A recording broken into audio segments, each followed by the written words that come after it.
Hello and welcome back to El Pozo, the Primera REF show, the show where we take you down the well to the third tier of Spanish football every week, and we are very much into the final knockings of the season with it all to play for. I'm your host, Nick Bell, for this evening, and I'm delighted to once again be joined by my compatriot, Liam Banbridge. How are you doing? Not so bad. Recording in daylight throughout, hopefully, today with our change in the clock. So, it feels a little bit more like not exactly summer, but spring, doesn't it, at the very least? And looking forward to spending the next 45 minutes or so chatting over the weekend's action.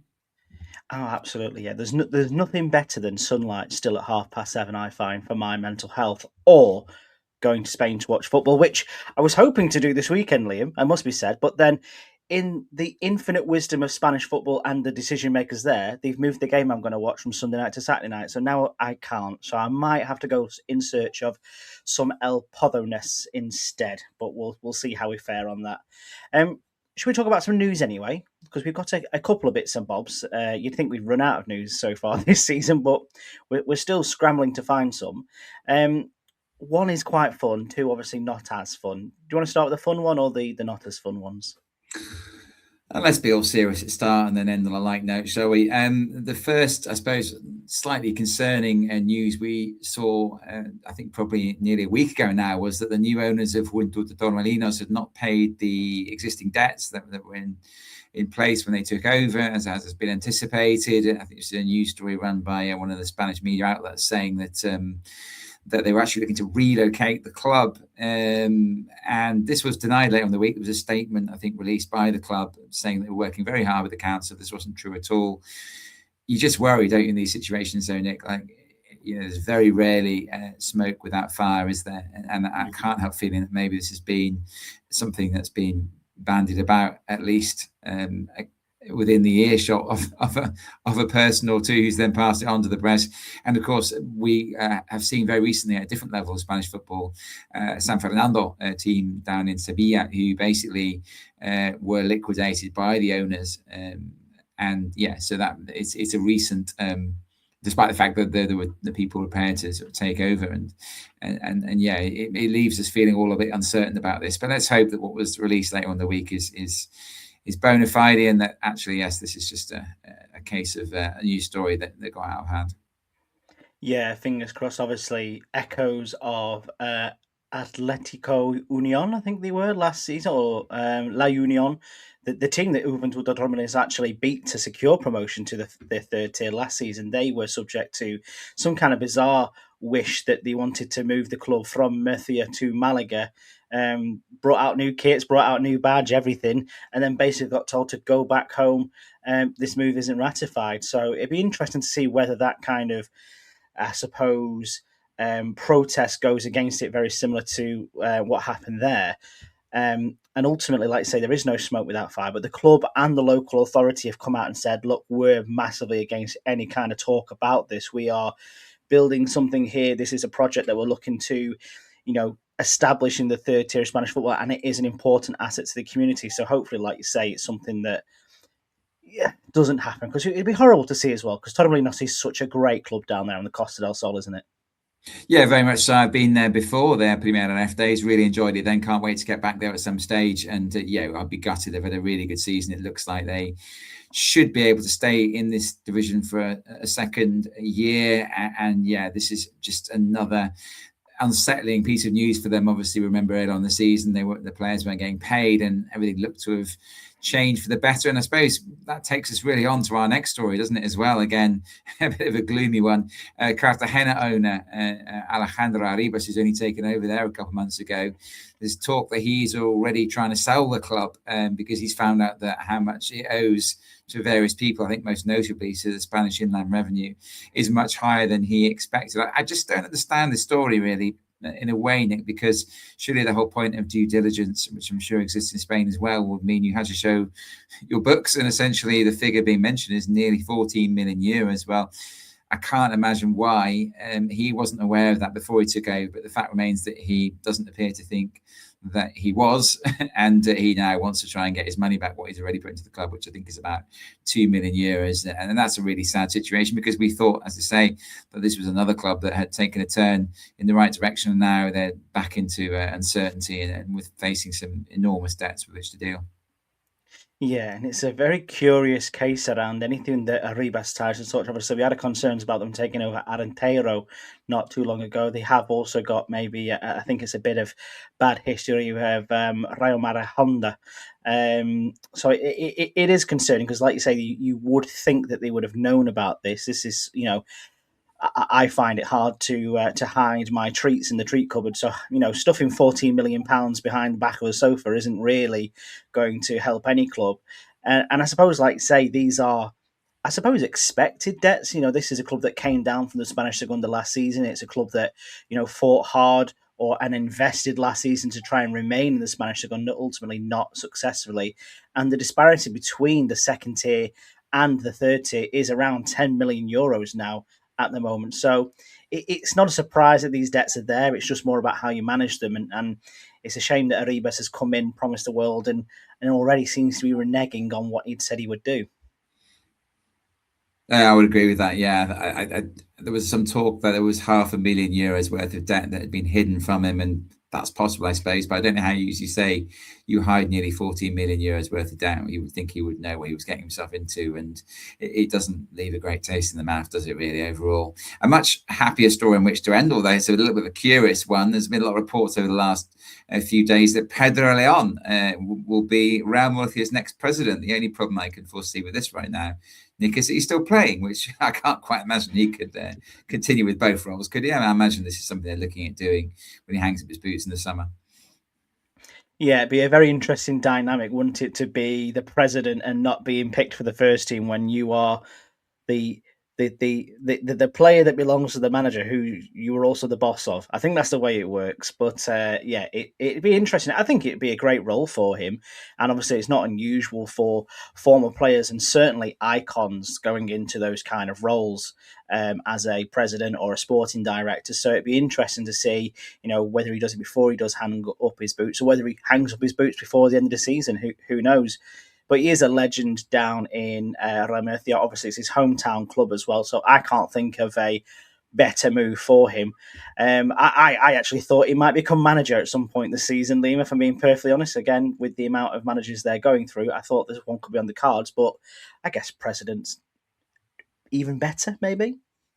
Yeah, I suppose it is, because it's a kind of a little bit of a figurehead role, isn't it? You're less likely to lose your job as club president. And then, yeah, he is very fondly thought of down there, and the club has had a certain amount of instability over the last few years, hasn't it? And there's been a difficult relationship at times between the board and the fans. And so, yeah, Pedro Leon seems to me to be a really good choice for that role. Shall we move on to the action from last weekend and start in Grupo Uno? I think I had the Grupo Uno games this weekend, Nick, and I started with Zamora 2, Pontevedra 1. And interestingly, I actually thought the visitors started really well in this game. I thought there was a chance early on for them. I think Alberto Gil, we've mentioned before, he's been a decent signing for them. I think he came in from Guadalajara anyway, but wasn't really involved. And he's playing really well for Pontevedra. A really decent ball across the box. And nobody can get on the end of it, which is kind of indicative of where they are at the moment, aren't they? Pontevedra really struggling for goals, really struggling to finish off their attacking intent. And one player who's not struggling to score goals right now actually ended up breaking the deadlock just before half-time, didn't he? Yes, it was. It was Abde who scored, I think it was his third goal since joining from Unionistas earlier in the year. A really lovely solo goal, wasn't it? He kind of just walks his way through, which I think, Liam, as we get into the final knockings of the season, we're seeing more goals like this. Is this maybe just a tiredness thing, or is it just more of a players finding their form as we get into the final stretches? But he's been a bit of a revelation for Zamora, to be fair, who are moving in the right direction, aren't they? And, when you're scoring goals like this and getting results like this, it's looking pretty rosy for a playoff place, isn't it? It is, yeah. This result actually, I think, moved them into the top 5, didn't it? And part of the reason why it did was because Pontevedra were in the top 5 before this game. So it's a big win for them. And that wasn't a great moment, as you say, from a defensive point of view. Probably somebody should have got a tackle in there. I don't know, really. I think there may be fatigue creeping in a bit, but also Abdi is just so confident right now, isn't he? As you say, he's been brilliant since he moved across from Unionistas, and he just ran at them, and they just couldn't really do much about it. What they could have done more about was the second goal they conceded. They got in a right mess in their own half. Carlos Ramos picked Bryce Avalenda's pocket and then smashed it past the Pontevedra keeper, and that was really kind of game over, wasn't it? It was a late goal. I think Luis Sau scored late on, but I felt overall Zamora deserved to win the game. There was more disappointment for them just for the end. I think Ribeiro got sent off, didn't he, as a yellow card that became a red card. I don't know about you, Nick. I'm not quite sure how the referee didn't spot this in the first place. I'm not quite sure why the ref only gave a yellow card initially. We don't like to see opposing benches try and get players sent off, but this really had to be upgraded anyway when we had another look at it. Yeah, no, I agree with that. I think, like you say, the opportunity was missed to go in there straight away, but I think ultimately on reflection, and like you say, this is the hindsight of FBS. This is where you can catch things like that. As much as we don't like to see it, it's not ideal, but I think he definitely deserved to go. And like you say, this is a massive win, and I was really happy for Carlos Ramos to get onto the score sheet. We've waxed lyrical about Ivan Trujillo down at Algeciras being sort of like a stalwart, a legend. I had a look into Carlos Ramos's history here, Liam. He started his career with Zamora back in 2011. He's had a couple of moves away to the likes of, the Atleti B team and such, but he's been back with Zamora for such a long time now. How great would it be to see him get promoted to the Spanish Segunda with what I think is his hometown club, or certainly his historic club? Yeah, it'd be amazing, wouldn't it? And as you say, there's been some real stars in this season, but we haven't often mentioned Carlos Ramos' name in terms of loyalty and dependability. He certainly ranks very highly, and now he's got a goal to show for it as well. And yeah, they are really in a good place. Conversely, I'm afraid Pontevedra are not in a good place. It's the first time they've been out of the playoffs since, I think, match day 15, Nick. And my concern here would be, when we spoke earlier on the season to James about this, his concern actually was at the game, the last home game that they won back at the start of January against Racing Ferrol. It was at the start of that winter transfer window, and he said, we know that we're in a good place, but we really, really need to strengthen big time in this next few weeks in the transfer window. I'm not sure they did enough. I'm not sure what you think. No, I think I agree with you on that. I think, like you say, some of their movements, and we look at Alberto Gila's one, who's obviously been a good transfer for Pontevedra since he's come in, but you've got to look at where he's coming from, and a lot of the players who are bringing up either from the Segunda Federación or from teams in and around sort of like that mid to bottom part of the table.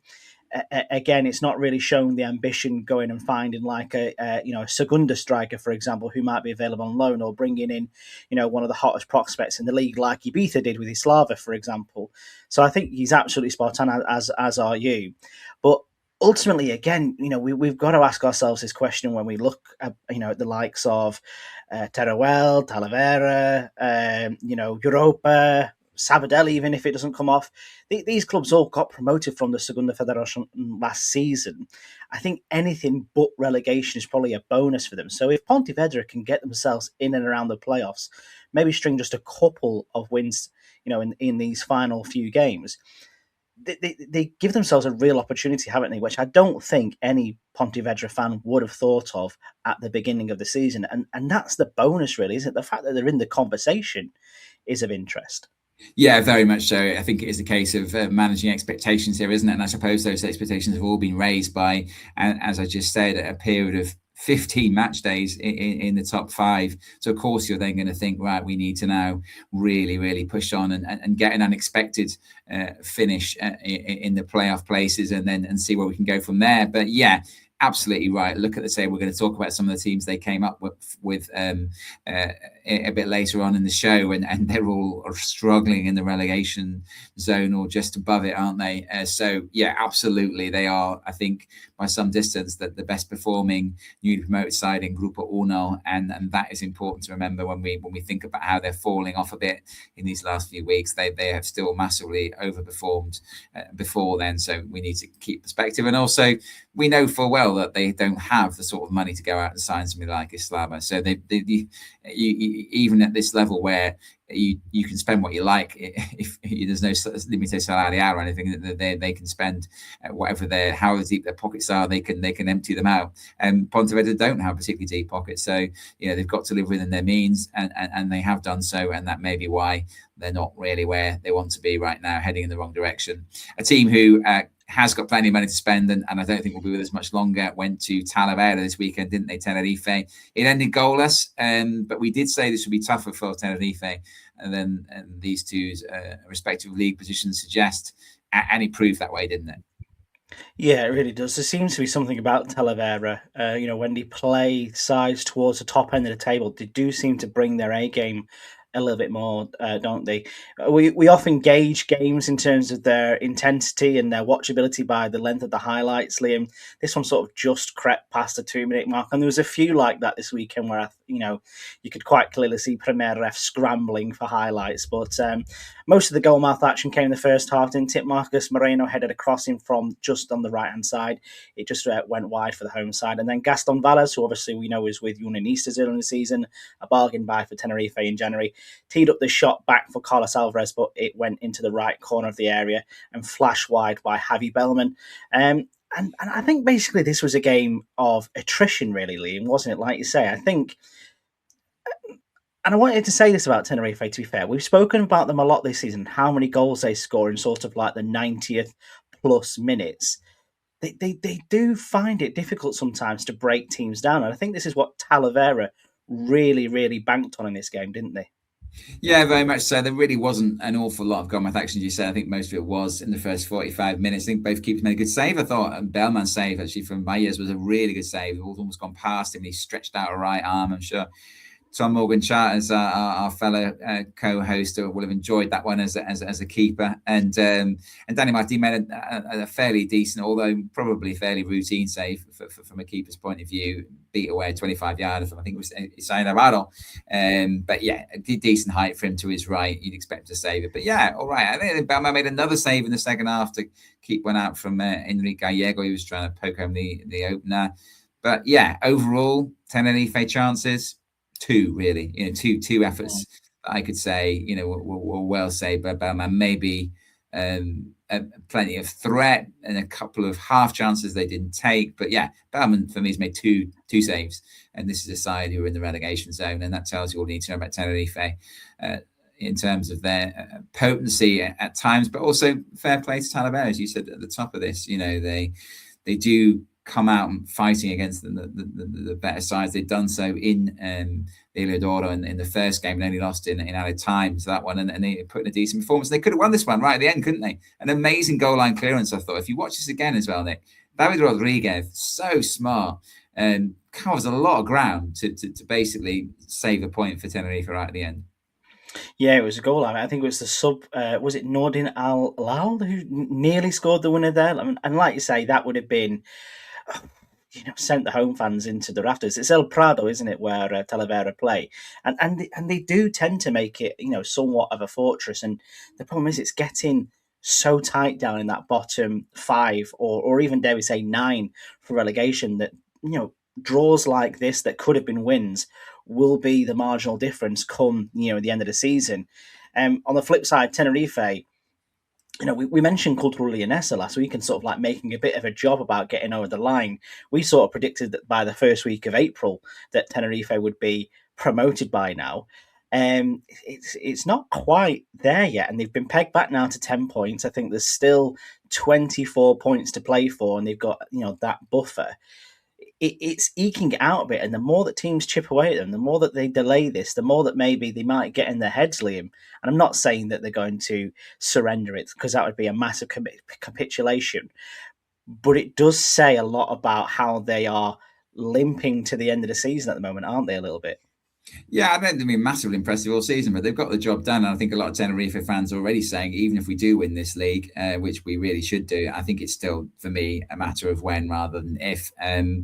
We need to strengthen big time in the summer, because otherwise we're coming straight back down again. And I think that's fair comment. They do need to have a bit of an overhaul of that squad. This squad looks like it's going to be more than good enough to get them out of Primera Federación, but I don't think it's anywhere near good enough to keep them segundas. We'll see what happens. And that point for Talavera, as you say, feels to a certain extent after that goal line clearance, like a 2 points drop. But going into the game, I suppose they'd settle for one.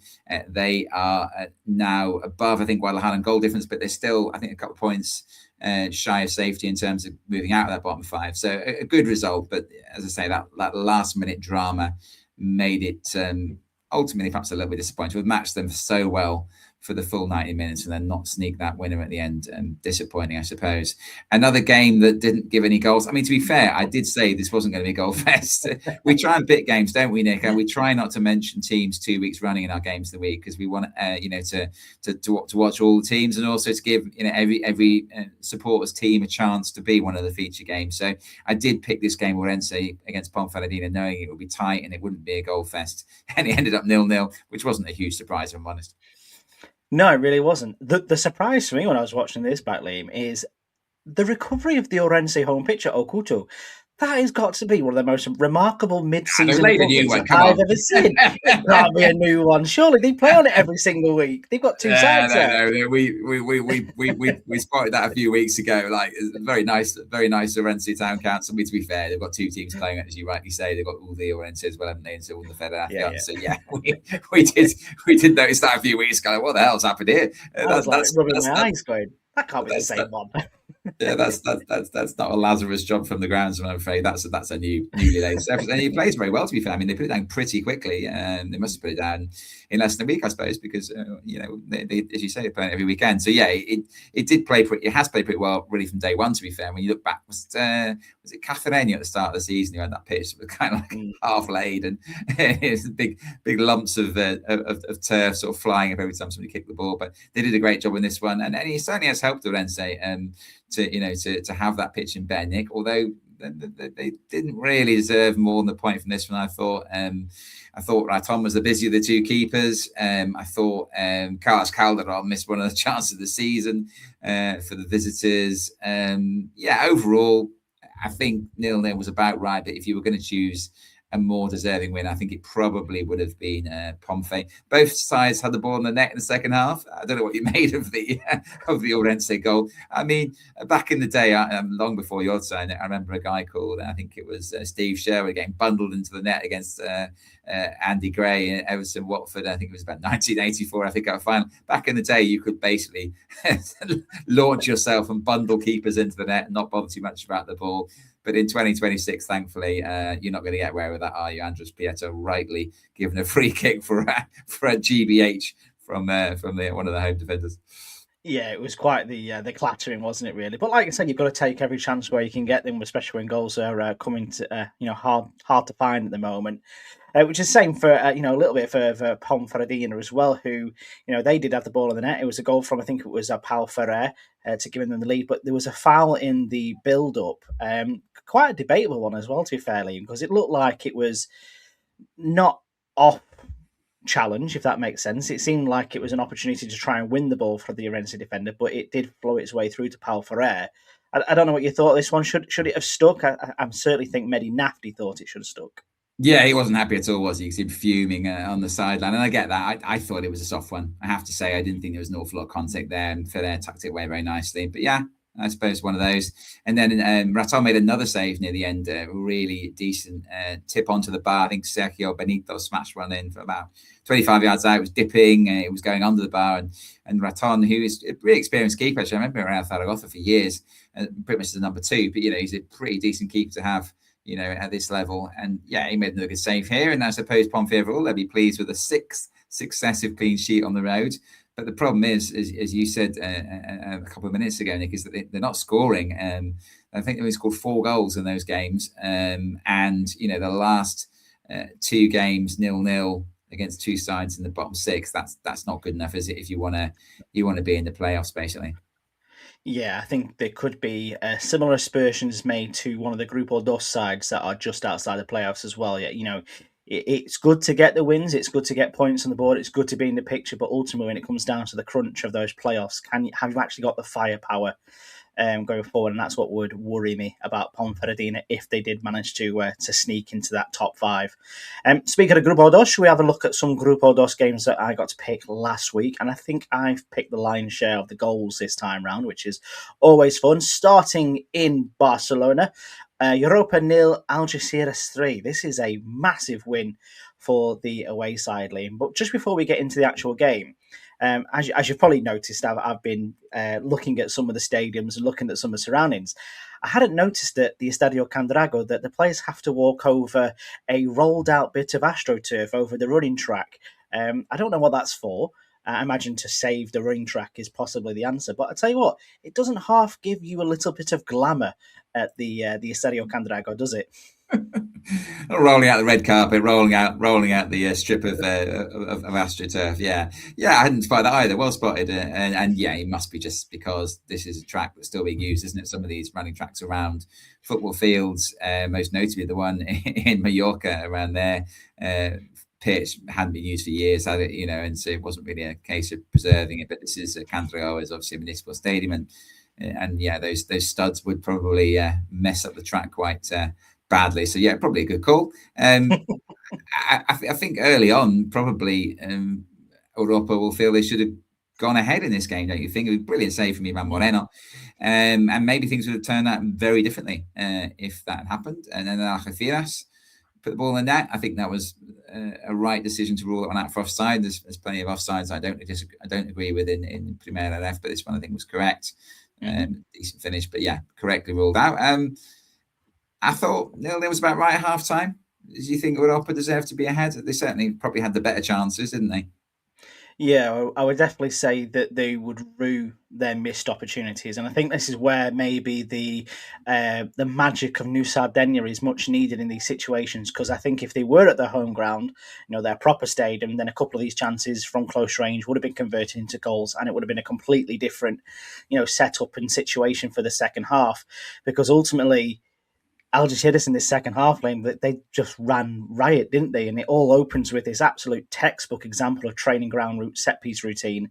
Victor Ruiz meeting a header in that perfect space in between the goalkeeper and the defence. And it's a great bullet header, isn't it? But it just seems to deflate Europa for some strange reason. And they just completely lose their heads after this goal, don't they?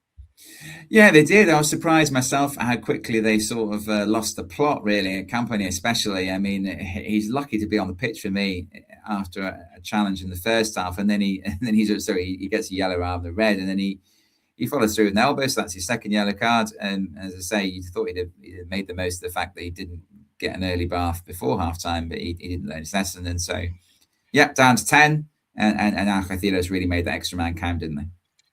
They did, and I was really impressed with. I think it was the blonde Javier, as I need to start calling him, because he was just was a real nuisance to Europa, and he found himself in space, got his touch on the extra man, and essentially got taken down in the Europa penalty box. Coolly finished by Manin as well, really in the bottom corner under the goalkeeper, and then that's with 6 minutes to go. You think 2-0, it's all wrapped up, it's game over. Insult added to injury, and I really mean insult added to injury here, Liam. Please go, and if you've not watched the highlights of this game at home, go check out this one. 2-on-1 at the end. Europa playing a really seriously high line. I think it's Canio who's dispossessed on the halfway line, and then a bang and Oscar Castro, who is not a young man, by the way, who did very well to keep up with a bang here. 2-on-1 against Lucas Garcia. They just won to it around him, and eventually the more veteran striker finishes with aplomb to make it 3-0 to Algeciras. But it could have been 4 as well, Liam. This really got stupid a little bit towards the extra time, didn't it? It did, and amazingly to think that it could have ended 4-0 because Atleti has not been very good on the road at all, and that's been their main problem, is that they've been very, very strong at the Nuevo Mirador, but their away form hasn't matched that anywhere near what they've managed to achieve on their own patch, and yeah, they could have had a fourth. I mean, I'm not quite sure it was chalked off for offside. It looked to me like he was inside his own half. But you know, as we say, we don't always agree with every offside decision that's given in Primera RFEF. You hope they get more right than they do, given that they've got some cameras, albeit not always in the best possible position. But yeah, it didn't matter. They've won 3-0, and the biggest concern here will be Europa, of course. You know, who spent so long in the playoffs this season, and now are actually not a million miles away from falling out, are they? Meanwhile, Algeciras is one of the teams who might well knock them out if they're not careful. Yeah, potentially. And like you say, you know, I thought that the fall off would happen a lot sooner than this for Europa, especially moving from New Sardinia to the Estadio Can Drago. But they have seemed to make their temporary home work for them. But I think in just the last few weeks, it's kind of similar to what we were talking about Pontevedra. They don't seem to be able to see out the games, and they may be lasting now for more like 75 minutes rather than the 90. And, you know, that just becomes a leggy situation, doesn't it? And that is, you know, ultimately one of the big things about this league is that the step up from Segunda Federación to Primera Federación, similarly named, but, you know, it is still a chasm from that league to the other, and same on going forward as well. So it'll be interesting if Eddie Benitez can, you know, just really inspire his side to get that extra 10% out of them to see out some of these games. But, you know, they could certainly do with the captain not losing their head in this one as well to, you know, bring them down to 10 men just after an hour gone. But, yeah, be interesting to see how they get on there. Next game was Atletico Madrileño against Antequera. Now, this one should be a fun one to talk about if the press conference after was explosive. On the pitch was also explosive as well. And it was Antequera who took the lead in just 12 minutes with a brilliant strike from Besele. You know, he scored quite a few goals this season now, as he's been a really good signing for the Andalusians.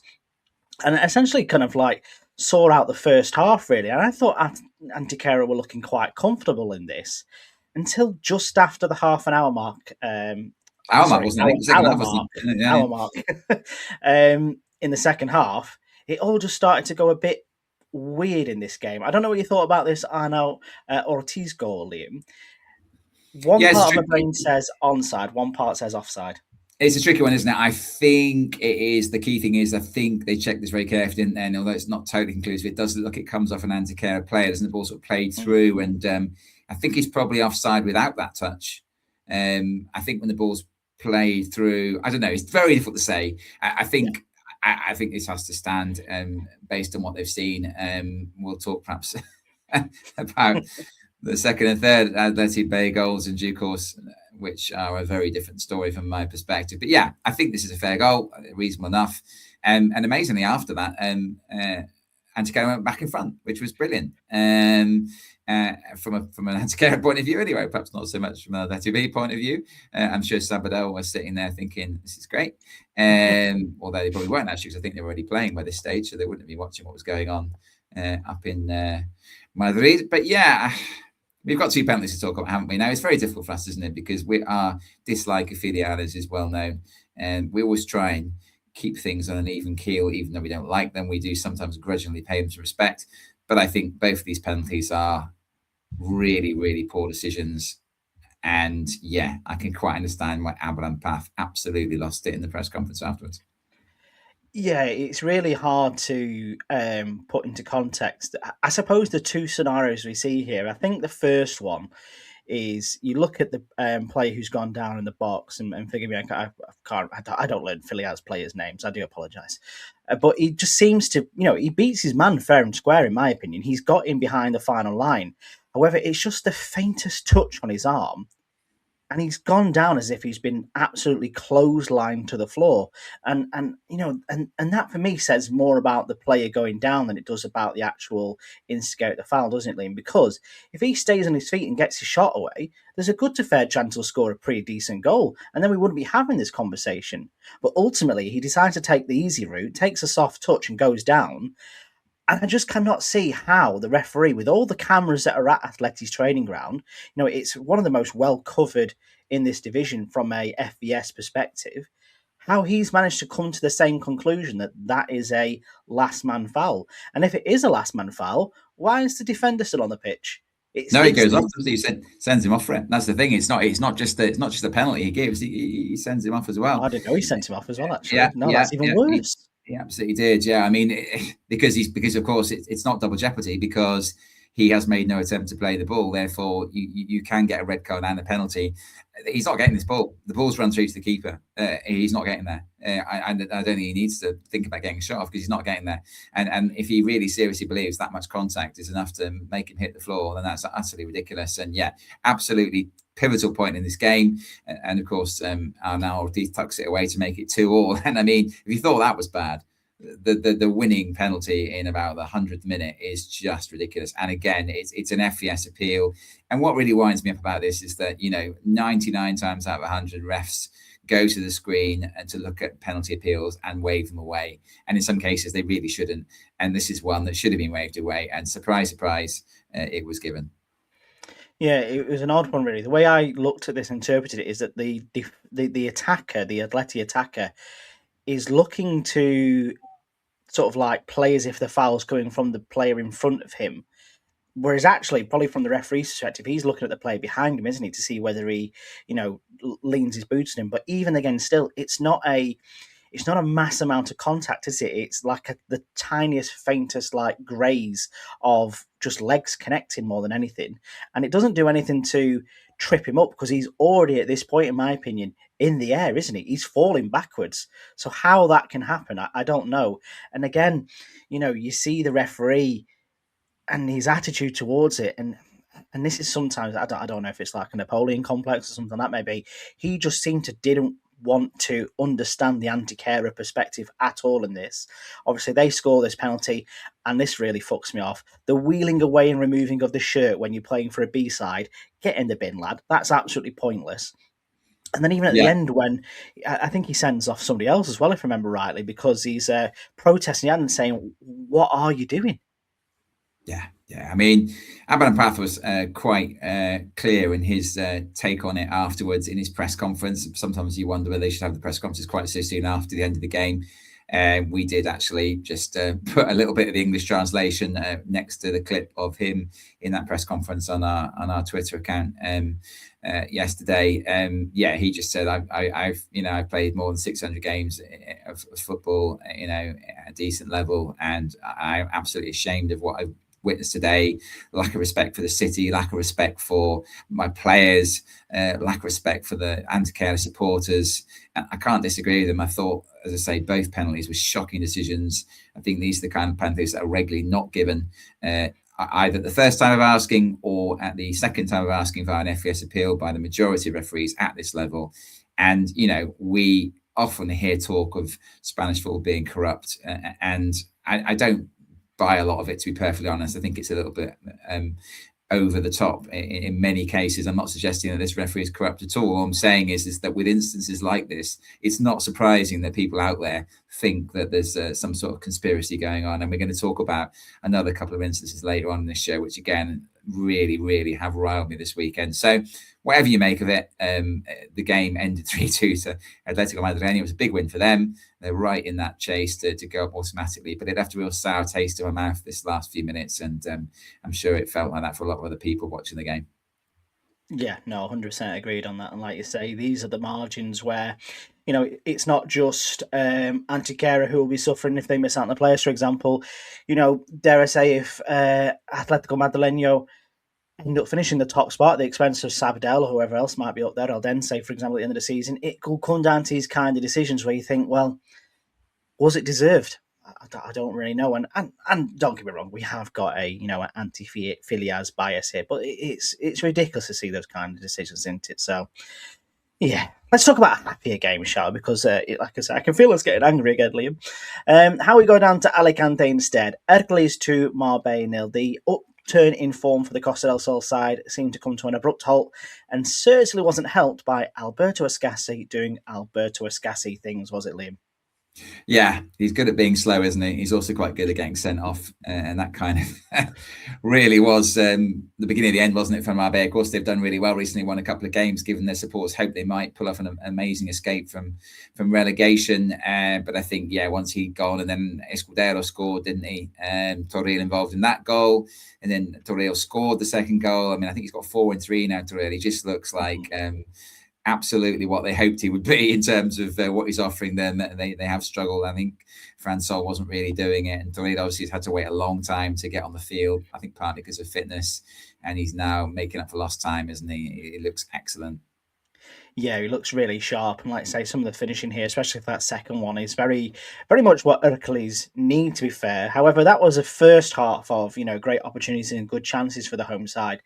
Safe to say the second half was one to forget for both, and not really a great advertisement for Primera RF football, because as many of the chances that Heracles did have, they just kept squandering them. They had players finding massive amount of spaces, reaching the end of crosses. They were scuffing shots left, right, and centre. They were trying to pick out top corners, but actually picking out top corners of stands with their efforts. It became a really low quality game of football in that second half, and that's what I was kind of alluding to earlier in terms of like with Ponferradina.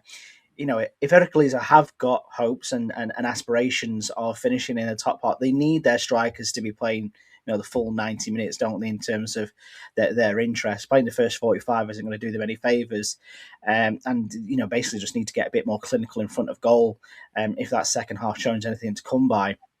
And obviously not great news for Marbella. Obviously they're still in deep trouble there. They thought they might be, looking to save themselves, but this does set them back, doesn't it? Yeah, very much so. And I think we'll talk about them a bit later on. But yeah, I think that they needed to win this game. For me, I said in the last week's show that I felt this, they won a couple of games, so at least one they would expect to win against Sevilla Atletico. This was kind of the kind of game they need to win to make a statement about their intent of getting out of that bottom five. And I think probably this is a pretty big setback for them overall. Let's have a look at some other headlines from Grupo Uno just quickly. Celta Fortuna scored twice in added time to beat Bilbao Athletic 2-1. Second goal looks offside to me, even though it's our friend from the Ghanaian Premier League. He's still offside, I think, some more, but for some reason, referee has a look at it, doesn't give it. That obviously cut the lead at the top to 10 points that Tenerife had, and it meant that the visitors drop out of the playoff places. Barakaldo also came from behind to win 2-1 against Real Madrid Castilla, and that took them third in the table. But they're 7 points behind Celta Fortuna, but I won't care about that. They just want to get top five, don't they? And did you see this winner from Sabin Merino, a player who I've lambasted many times over the years and who was absolutely useless for Real Zaragoza, but what a goal this was. Yeah, turning back the years, wasn't he? But a great finish from him in a great remontada as well, wasn't it? Which is what we love to see on a Friday night. And Barakaldo really going strong at the minute. Like I say, get themselves into those playoff places, and really good to see that playoff place has been earned at the expense of another filial side, because obviously they are queuing up the B teams to get into those playoffs in the minute. We mentioned about Zamora as well, winning 2-1 against Pontevedra, meaning that they go fourth. Liam Lugo's winning the last game of the match day catapulted them back into the top five as well. However, there are still just 3 points between fifth and 11th place, and that is the queue for Grupo 1 playoff participation that we are talking about, isn't it? Yeah, absolutely. It's incredible, isn't it, to look at that? And I think Udinese is 1 point beneath that in 12th, so it's madness. It is going to be an absolute sprint finish over these last few weeks, and anyone's guess as to who might actually end up in that top five. At the bottom, there was a mad game in Antequera, not one of our favourite locations to visit. I don't think I would be going there. And it looks like Osasuna Promesas are dropping out of the league, so we won't have to bother. But they did win this game 4-3 against Deportivo Guadalajara, who had the keeper sent off early on, went 2-0 down, battled back to 2-2.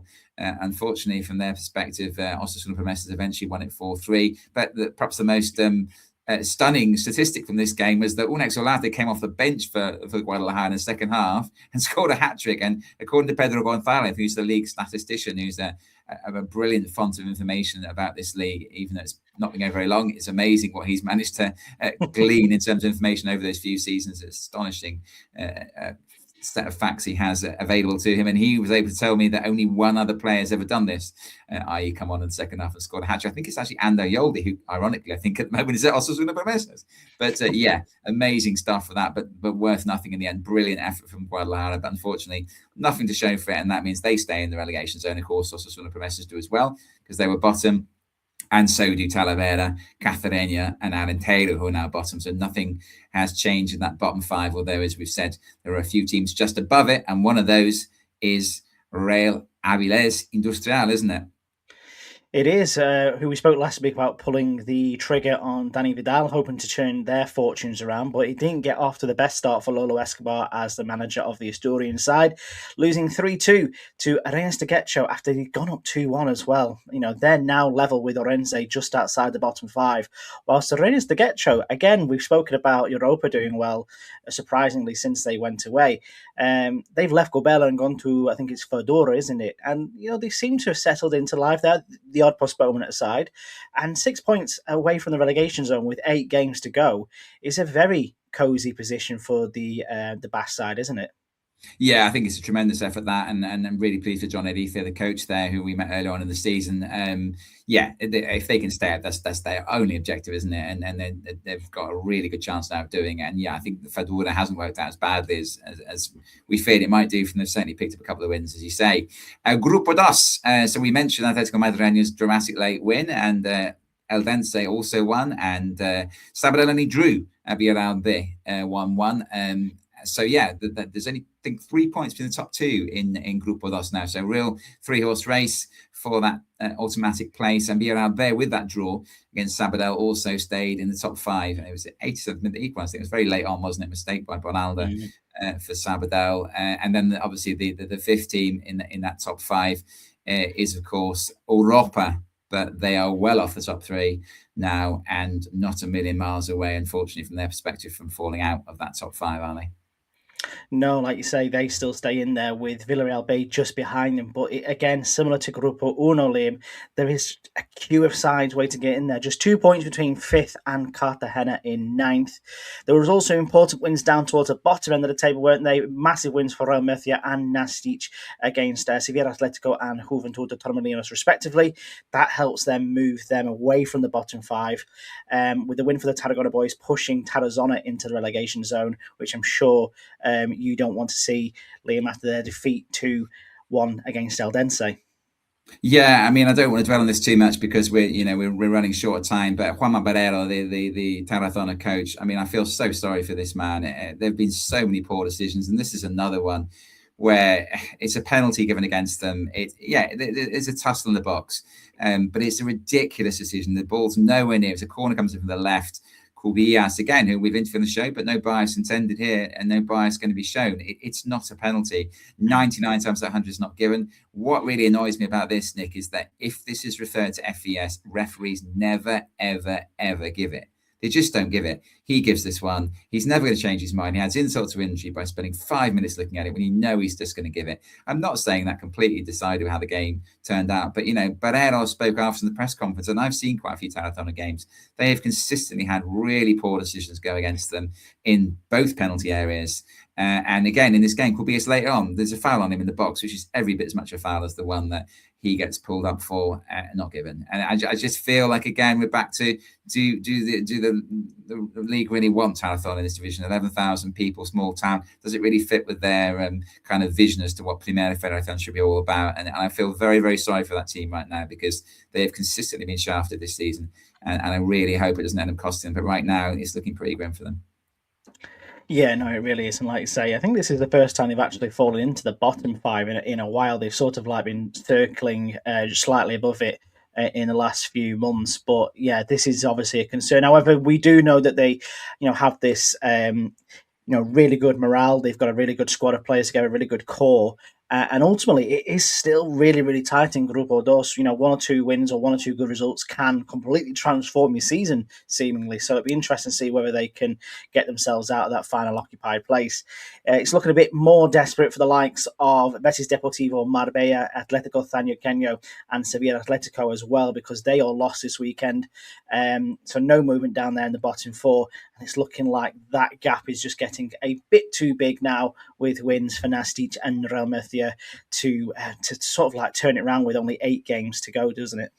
Yeah, I think Betis Deportivo picked up a point, didn't they, at Teruel, actually? But yeah, none of them won, basically. So yeah, they need to be winning games now. Drawing a game isn't enough at this stage, is it? So yeah, and as you say, with Real Murcia and Nastic, Tarragona both winning, the gap is looking insurmountable now for me. None of them in great place, really, overall. Then Marbella did have a couple of wins, Atletico Zañoqueño a couple of wins. They just left themselves too much to do and not enough time in which to do it. Games to watch this weekend. Grupo Uno was all about you, I think, this weekend, wasn't it? As I chose the Grupo Uno games last weekend and picked 2 0-0s. Let's see if you've done better this week with your choices when we reconvene next week. Yes, well, for your benefit, I hope we do get plenty of goals. But the first one I'm going to suggest to you is at 4:15 on Saturday. Pontevedra against Barakaldo, 6th versus 3rd. On the plough field, there is El Patron at the minute. The home side are unbeaten on 6 on their own patch in 2026, but they've only won one of them, so that's not really a good omen. Whereas Barakaldo have kept clean sheets in their last 2 away games, so not an ideal game to play when you're struggling for goals. The next game I would pick would be Zamora against Unionistas Sunday, 4 o'clock, a derby which you and Tom will be at as well, which I'm very much looking forward to hearing what your thoughts are of Zamora. The home side are very good at the minute, 3 wins, 2 draws to put themselves firmly back in the playoff contention, while the visitors, they're only a few points, as we mentioned, away from the playoffs themselves. I think it's 6, so it should be a cracker there against 2, really, good rivals there as well, Liam. And then finally, Real Madrid Industrial against Orense, Sunday at 8:30. It's 14th against 15th. Both sides could be in the relegation zone by the time that they kick off if there are results for Guadalajara and Talavera win their games. Lolo Escobar's first home game as well, and boy, does he need to get a win here because the cold hand of relegation is looking to grip on Real Madrid Industrial, isn't it?